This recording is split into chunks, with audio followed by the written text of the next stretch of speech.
Avant de plonger dans cette histoire touchante, partagez dans les commentaires l'heure qu'il est chez vous et d'où vous nous lisez.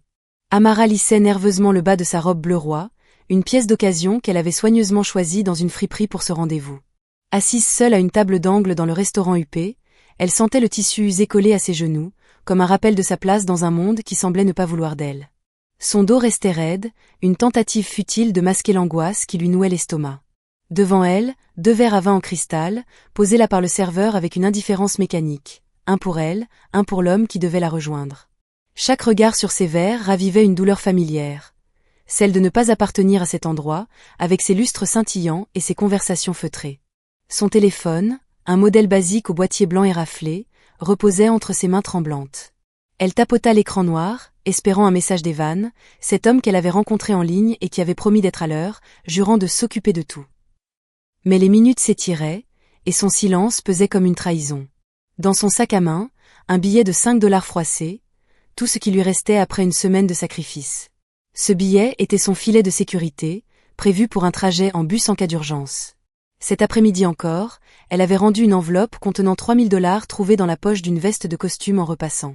L'argent, glissé dans un tissu de laine coûteux, aurait pu changer sa vie. Personne n'aurait su. Mais Amara, guidée par une intégrité forgée dans des années de lutte, l'avait discrètement déposé sur le bureau de son employeur milliardaire, Marcus Léon. Ce geste lui avait coûté cher. Quelques heures plus tard, le gérant de la maison où elle travaillait comme femme de chambre avait réduit ses heures supplémentaires, sans explication. Amara, fille d'immigrés qui jonglait entre son travail, les factures de sa mère malade et les frais de scolarité de son jeune frère, avait envoyé presque tout son salaire à sa famille. Il ne lui restait que ce billet de $5, un symbole de sa précarité, mais aussi de son refus de se compromettre. Le serveur, un homme d'âge moyen au tablier impeccable, s'approcha, son ton poli mais teinté d'impatience. « Mademoiselle, puis-je avoir une carte pour réserver la table ? C'est la politique. Nous avons eu des incidents récemment. » Amara déglutit, la gorge sèche, son pouce accélérant. « Mon invité arrive d'une minute à l'autre. Il a dit qu'il s'occupait de tout. » Le serveur esquissa un sourire forcé, ses yeux scrutant brièvement la robe modeste d'Amara. « Bien sûr. Je repasserai. » Une chaleur cuisante monta à ses joues. Elle n'avait pas de carte bancaire, juste ce billet froissé, qu'elle serrait comme un talisman. Elle jeta un coup d'œil autour d'elle. Les autres clients, en costumes sur mesure et robes élégantes, semblaient à des années-lumière de sa réalité. Elle murmura intérieurement, « S'il te plaît, Evan, ne me fais pas ça. » À une table voisine, un homme en costume bleu roi, parfaitement ajusté, referma son menu avec un geste précis. Marcus Léon, un magnate de l'immobilier connu pour sa discrétion autant que pour sa fortune, était venu pour un rendez-vous d'affaires. Mais en levant les yeux, il reconnut Amara, sa femme de chambre, assise seule, sa posture s'affaissant sous le poids de l'attente. Il remarqua la tension dans ses épaules, le tremblement subtil de ses doigts. Sans un mot, il s'adossa à sa chaise, observant la scène avec une intensité silencieuse. La porte du restaurant s'ouvrit dans un souffle d'air frais. Evan entra, avec une arrogance désinvolte, veste grise déboutonnée, cheveux lissés en arrière, un sourire suffisant aux lèvres. Il se glissa sur la chaise en face d'Amara, sans un mot d'excuse. « J'espère que t'as pas attendu trop longtemps, » lança-t-il, son ton désinvolte trahissant un manque d'intérêt point. « Quelques minutes, » répondit Amara, forçant un sourire fragile, espérant encore que la soirée pourrait être sauvée. Evan attrapa le menu et laissa échapper un rire moqueur. « Waouh, les prix ici sont dingues. C'est toi qui as choisi cet endroit, ou quoi ?»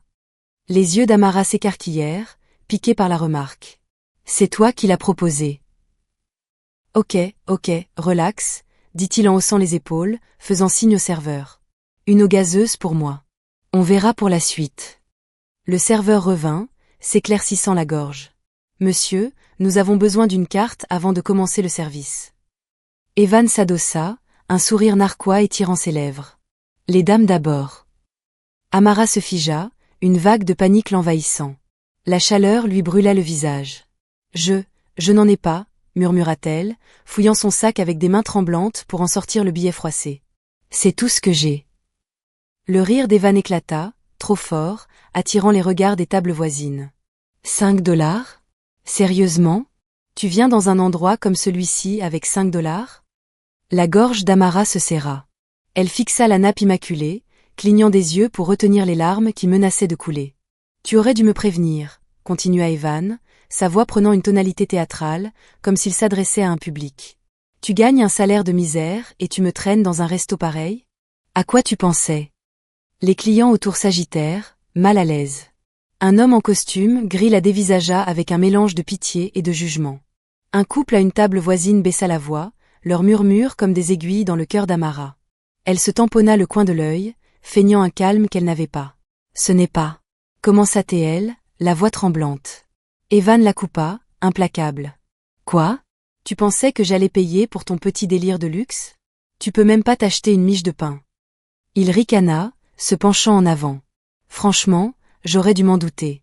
Regarde-toi. Une femme de chambre, c'est ça? Ça explique tout. Le mot femme de chambre claqua comme une insulte, réduisant son identité à un stéréotype. Amara sentit les regards peser sur elle, comme si elle était exposée, nue, sous une lumière crue.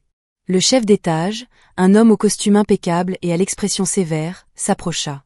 Madame, monsieur, sans carte valide, nous devons libérer la table. Amara se leva, serrant son sac contre sa poitrine, l'humiliation la consumant. D'accord, je m'en vais. Je ne veux pas causer de problème. Sa voix se brisa, son souffle devenant court et saccadé. C'est alors qu'un raclement de chaises brisa le silence. Toutes les têtes se tournèrent. Marcus Léon se leva, son costume bleu roi captant la lumière des lustres. Son visage, calme mais d'une autorité naturelle, imposa un silence absolu. Sa voix, claire et mesurée, traversa la salle. Ce ne sera pas nécessaire. Amara se figea, un mélange d'horreur et de reconnaissance dans les yeux. Marcus, son employeur, était la dernière personne qu'elle voulait voir assister à son humiliation. Monsieur, balbutia-t-elle, mais il soutint son regard, sa présence ancrant la pièce dans un silence respectueux. La salle entière sembla retenir son souffle. Les paroles de Marcus portaient un poids qui fit taire jusqu'au tintement des couverts. Amara, immobile, serrait son sac comme un bouclier, luttant pour contenir les larmes qui menaçaient de déborder. Evan cligna des yeux, déconcerté, avant d'afficher un sourire narquois. Oh, vous la connaissez? Ça explique tout. Votre petite femme de chambre a besoin d'un sauveur devant tout le monde? Amara tressaillit, le mot « femme de chambre » résonnant comme une nouvelle blessure. Marcus s'avança d'un pas, sa présence imposante réduisant Evan au silence. Ce n'est pas juste une femme de chambre.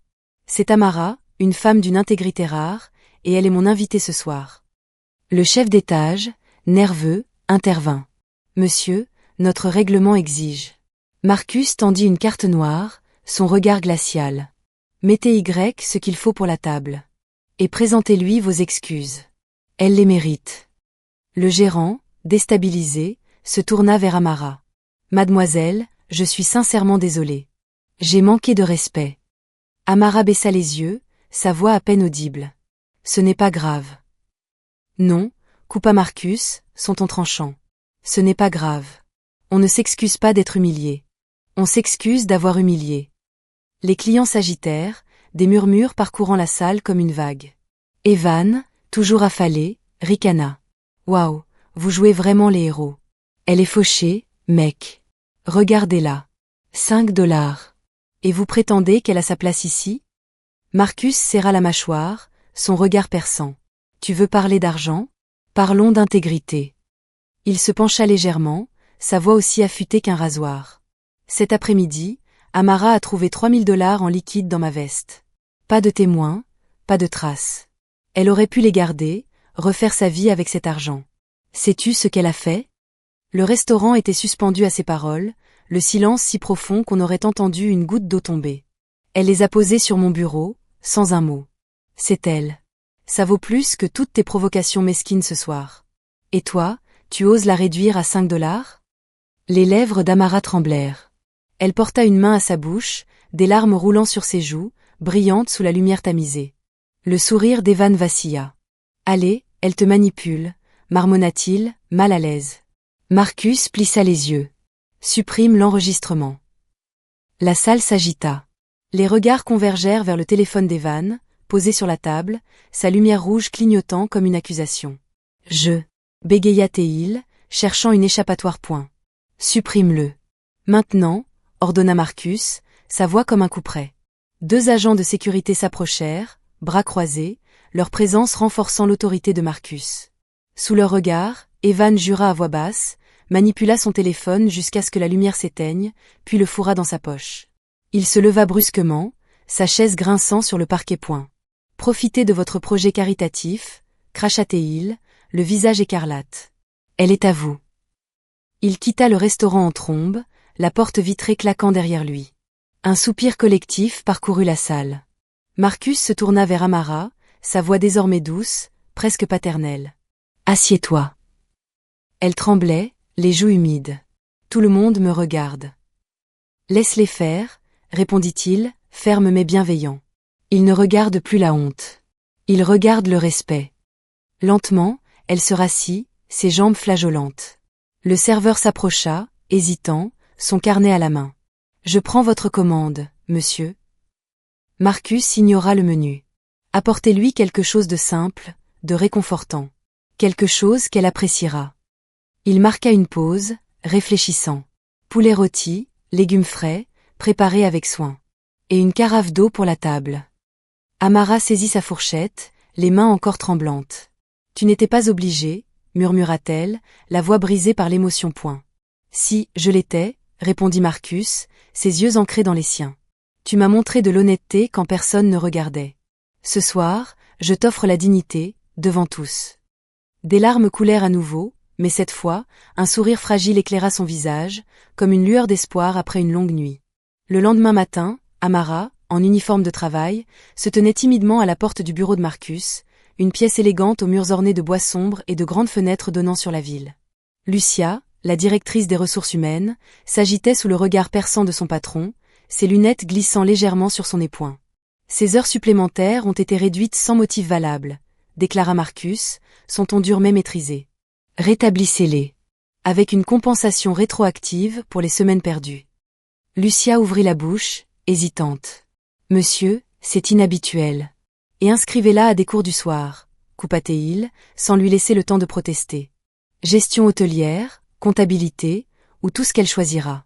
Prise en charge intégrale, dès aujourd'hui. Lucia hocha la tête, intimidée. Oui, monsieur. Amara, le souffle court, sentit son cœur s'emballer.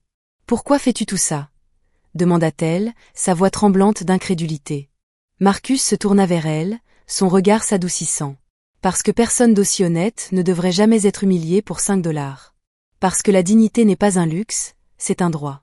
Et toi, tu l'as gagné, non pas parce que tu possèdes, mais parce que tu es. Ses lèvres tremblèrent, des larmes brouillant sa vision. Je te rembourserai. Chaque centime. Il secoua la tête, un sourire discret au coin des lèvres. Ce n'est pas une dette, Amara. C'est la justice. Et elle t'appartient. Elle baissa les yeux, submergée par l'émotion. Merci, chuchota-t-elle, la voix à peine audible. Ne me remercie pas, répondit Marcus. Souviens-t'en, et rends l'appareil quand ce sera ton tour. Un jour, ce sera toi qui relèveras quelqu'un d'autre. Et vous, qu'auriez-vous fait face à une telle humiliation? Auriez-vous détourné le regard ou seriez-vous intervenu? Partagez vos réflexions dans les commentaires. Et n'oubliez pas de liker, partager et vous abonner pour d'autres histoires qui rappellent que la dignité n'a pas de prix.